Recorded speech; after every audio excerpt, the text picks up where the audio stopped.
Election night right here on News 6. And the polls closed a little more than 26 minutes ago. So let's take a look at the results already coming in so far. Here's a look at how Florida is voting in the presidential race. You can see with 23% reporting, former President Donald Trump has 52% of the vote compared to Vice President Kamala Harris with 48% of the vote. And here's the national total for the presidential race so far, with former President Trump leading by 54% and Vice President Kamala Harris 45% of the vote. All right, let's talk about that U.S. Senate race. Republican U.S. Senator Rick Scott is hoping to keep his seat against former Congresswoman Debbie Mucarsel-Powell. Here's where things stand right now with 61% reporting in this race. Rick Scott has 53% of the vote. He's got a 7-point lead right now over Mucarsel-Powell. That's really started to open up in the past 20 minutes or so here. So moving on now to our next race, the U.S. House. Let's take a look at District 8. That's all of Brevard County and parts of Orange and Indian River counties, including the cities of Titusville, Palm Bay, and Vero Beach. You see that Mike Herodopoulos has 61% of the vote compared to Sandy Kennedy with 39% of the vote there. And that's with 78% of the precincts reporting. So a substantial number and a substantial lead there by Mike Herodopoulos. Of course, we have a new member of Congress because incumbent Bill Posey is retiring. The Associated Press just called Republican Mike Herodopoulos as the winner against Democrat Sandy Kennedy in that race, and you can see why, because of that substantial lead there. We're also keeping a close eye. This one was circled on the map in the race for U.S. House District 9. That's all of Osceola County, southern Orange County, including Lake Nona, Kissimmee, St. Cloud, and Yeehaw Junction. You can see incumbent Democrat Darren Soto doing well right now, facing a challenge from Republican Thomas Chalfant. All right, and U.S. House District 3 stretches from Marion County in the south all the way to Georgia, including the cities of Ocala, Gainesville, and of course Lake City, Lake City, I should say. Republican Kat Cammack faces a challenge from Democrat Tom Wells there, and with 48% of the precincts reporting, you can see that Kat Cammack has 56% of the vote, and Democrat Tom Wells with 44% of the vote. Again, that's with 48% of the precincts reporting. Don't forget, we have full election coverage on all of our platforms. We're live with local results and analysis right here on News 6. We'll see you back here in about a half an hour.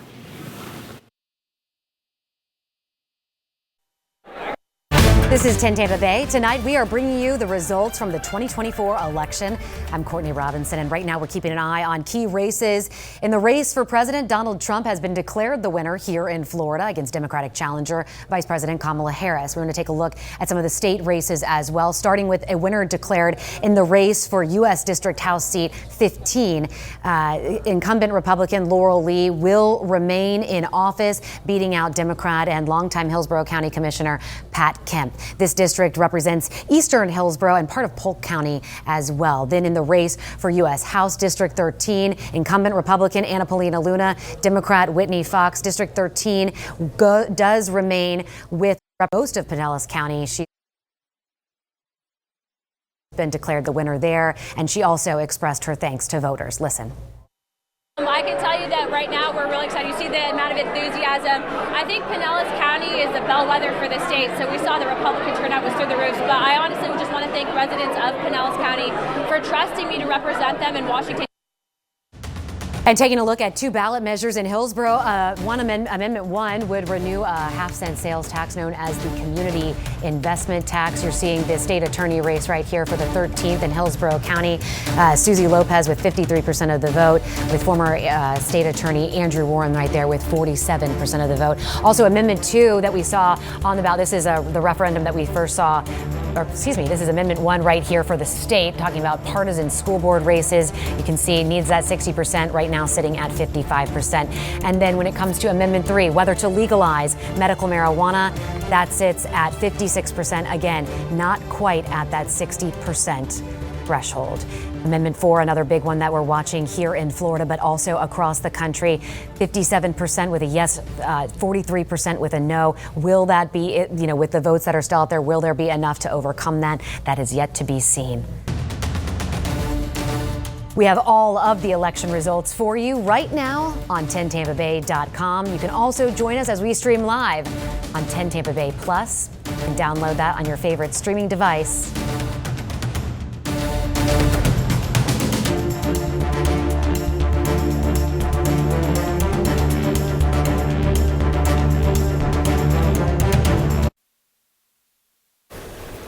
Hi, welcome back to WFTV. I'm Greg Warman. And I'm Martha Sagalski. We're honing in on the Orange Osceola State Attorney race right now. We want to turn things over to Channel 9's Ashlyn Webb, who's joining us live from the state attorney's office, where it looks like Monique Worrell will get her seat back. Ashlyn. Yes, this is really looking like a comeback victory for Monique Worrell, and we really have to emphasize here that voters in Orange and Osceola County are choosing to re-elect the prosecutor the Governor Ron DeSantis suspended less than 18 months ago, and not the person that he appointed for that seat. Both Worrell and Bain said that they were going to be at home with family as results were coming in tonight. We are not expecting to hear any victory or concession speeches from them, but we are on some kind of statement from them. I spoke to UCF political science professor Aubrey Jewett before we started to get results in, and he said going into tonight, Monique Worrell had the advantage. She already had been elected by the people one time, but also there are more registered Democrats than Republicans. This is what he had to say about Worrell's possible win. And so if she wins, it would be a vindication, and it would be a sign that Orange County voters knew what they wanted 4 years ago, and it's what they still want. They want a prosecutor that's a little more progressive. They want somebody that is, yes, going to be tough on criminals that are committing violent acts and that sort of thing. Again, we are waiting to hear from those candidates on what they have to say about these results. As soon as we get them, we will be updating our website and updating you guys right here on WFTV. But for now, reporting in Orange County, Ashlyn Webb, Channel 9 Eyewitness News. Ashlyn, thanks so much. We'll be right back with more of WFTV's continuing coverage of the 2024 election.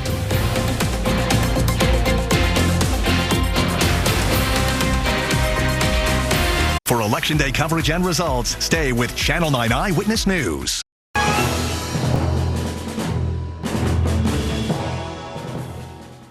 Estamos en vivo desde nuestro centro de resultados aquí en Telemundo 31. Ya son las 9:24 de la noche. Vamos a ver cómo están las contiendas a esta hora de la noche. Vamos a iniciar con las enmiendas. La enmienda número 3, que tiene que ver con la marihuana recreativa. El no, como pueden ver ustedes, está proyectado como ganador con el 44%.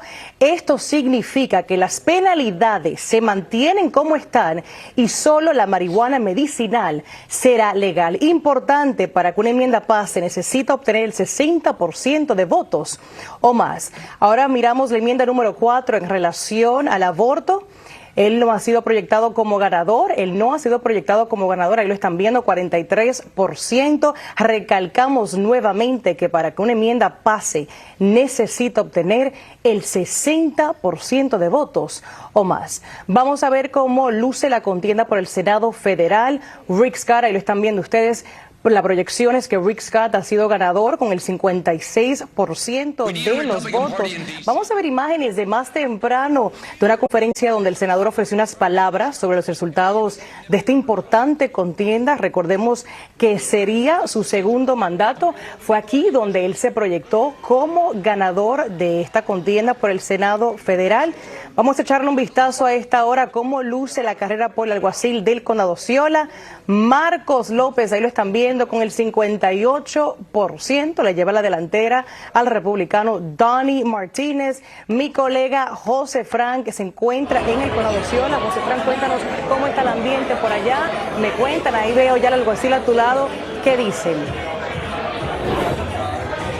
Buenas noches, Giselle. Aquí me encuentro con el jefe del alguacil del condado Osceola, Marcos López, quien, como usted dijo previamente, ya tiene una ventaja. Esto ante su oponente, Donnie Martínez, del lado republicano. Marcos López, cuéntanos cuál es su sentir contra la comunidad, cómo se siente ante esta ventaja.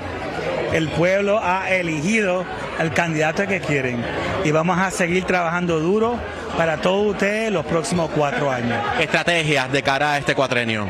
Vamos a seguir añadiendo a todas las cosas que hemos hecho para seguir manteniendo el condado seguro.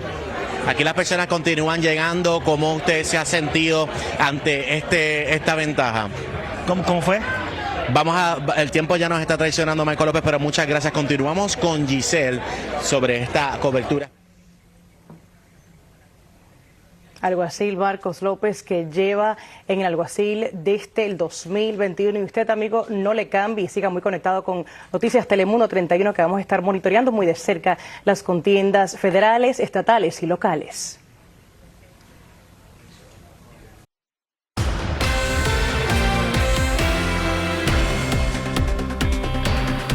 Good evening and thanks for joining us and staying with us on this election night. I'm Wendy Ryan. And I'm Nadine Yanis. We know we got big national races to look at, but let's go ahead and go through our local races here in the Bay Area having some big impacts. Let's take a look at some county commission races right now for Hillsborough County District 2. Republican Ken Hagan is trying to hold off Democratic challenger Patricia Alonso.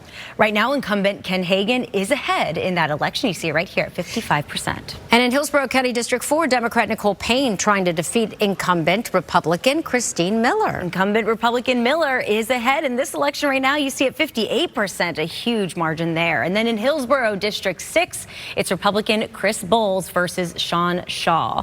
Both are looking to replace Pat Kemp, who is now running for Congress. And right now, Chris Bowles has a slight lead, 52% to 47%. And looking at the Pinellas County Commission race in District 1, Joanne Cookie Kennedy and Chris Shearer are looking to replace Janet Long. Right now, Shearer has a slight lead, 53.1%, but you see it is projected here. Charlie Justice is facing Republican challenger Vince Nowicki. And right now, the latest numbers on that race, 51%. It looks like the Decision Desk HQ has projected Vince Nowicki to win, 51% to 48%.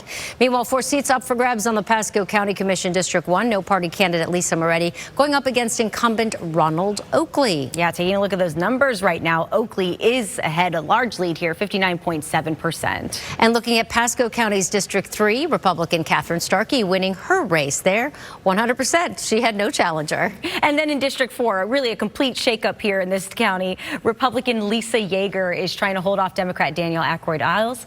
She's winning that race right now.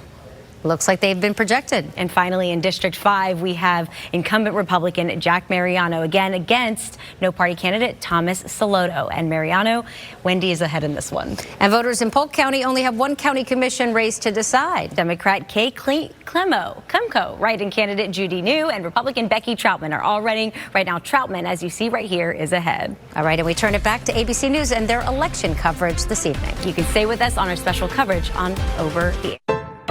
It's about time to watch on your time. Whether it's going to be mostly this or partly this, or maybe grab this, it's about time we fit into your schedule. Streaming local weather 24/7. Search for ABC Action News on your device. ABC Action News Weather, streaming 24/7, is sponsored by WeatherTight Windows, Tampa Bay's replacement windows and doors headquarters. From West 2, this is a Commitment 2024 update. Good evening. Thank you for joining us. I'm Summer Knowles. And I'm Stuart Moore. Right now, the results are rolling in as the votes are being counted across Florida. Incumbent Republican Rick Scott will serve a second term in the U.S. Senate. He beat his Democratic challenger, former Congresswoman Debbie McCarcel-Powell. In his victory speech tonight, he thanked those who worked on his campaign and talked about what he wants for the country. Scott also expressed interest in succeeding Senator Mitch McConnell of Kentucky as the Senate GOP leader. Next week, we have another election. Senate Republican leader. So 2 years ago, I challenged Mitch McConnell because I know there has to be a change. We have a great Republican Party all across this country. We need a Republican Party in D.C. And tonight we have also learned that Amendment 3 failed to pass. The amendment was to legalize recreational marijuana for adults 21 and older. It did not reach the 60% threshold. Meanwhile, Amendment 4 also failed. It would have protected abortion rights in the state constitution. Right now, the race sits at 57% voting yes, 43% voting no. That's what 95% of people reporting. Again, 60% is what was needed. Now, Florida's 6-week abortion ban will stay in place because of it. Still, Amendment 4 supporters say they will not stop fighting. This is war on our reproductive freedoms. And not every battle lost is a war won. We did not lose tonight. We will continue to fight like hell, each and every one of you. I will be damned if we walk out of this room with a defeatist attitude. 84,000 patients depend on us. So tonight, hug your friends, hug your families, hug your loved ones, but you get out there tomorrow and you let Florida know we had 57%. We had the majority. Amendment 2 has passed. This preserves fishing and hunting, including traditional methods, as a public right and preferred method for managing and controlling fish and wildlife. It received about 67% of the vote. And the Associated Press has also called the state attorney's race in Orange and Osceola counties for Monique Worrell. Worrell in the lead right now with 57% of the vote, with 98% reporting. Remember, Governor Ron DeSantis ousted Worrell and appointed Andrew Bain to that position. But Worrell will now return to the state attorney's office. Stay with WESH 2 as we continue to follow the critical races here in Florida. Now, throughout the night, you can, of course, find the races scrolling on the bottom of your screen. Our coverage continues on air in just a moment on CW18, but you can also get them up-to-the-minute results on WESH.com and by using our free WESH News mobile app.